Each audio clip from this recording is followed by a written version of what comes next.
This is Croc. Croc had an idea that seemed profitable, selling special, colorful shelves. He told himself, with this, I'll make it big and be done. His first step was, I need to make a perfect sign, a masterpiece, something really awesome. 1 week passed and he was still obsessing over the design and font of the sign. Next, he said, I have to find the best and rarest shell in the entire river.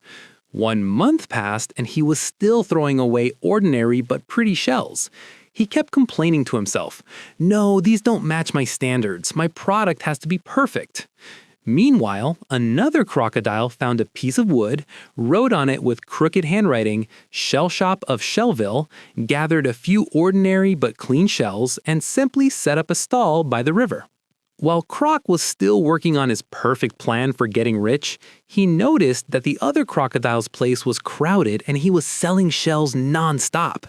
The customers were happy and satisfied. Croc, with countless perfect plans in his head, was still standing at square one, without having sold a single shell or earned anything. This story is called the perfectionism trap. But how does perfectionism keep your pockets empty? First, paralysis by fear. Perfectionists are terrified of failure and judgment, so instead of doing the work, they drown in perfect planning. That perfect plan becomes a pretty excuse for not starting, because as long as you don't start, you can't fail. Second, losing time and opportunities. While Croc obsessed over meaningless details, time passed and opportunities slipped away, while the other crocodiles started with something ordinary but good enough.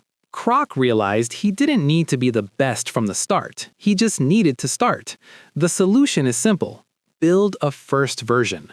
That selling crocodile had actually built the first version of his shop, something simple to begin with. That's how he learned what real customers actually wanted. Maybe they didn't even want rare shells. Maybe clean shells were enough. He was learning in the real world, while Croc was still stuck in his perfect imaginary world. But is perfectionism always bad? Not really. Perfectionism has an important strength too. The desire for excellence and attention to detail can improve quality. There's no doubt that if Croc's shop ever opened, it would probably become the best and highest quality shell shop in all of Shellville. The real skill is not using this trait as an excuse to never start, but using it after you start to improve what you've built. Now Croc understood everything. There's one important rule in business and in life. Done is always better than perfect, because perfect is an illusion you'll never truly reach, but done is real, and it gives you money and experience.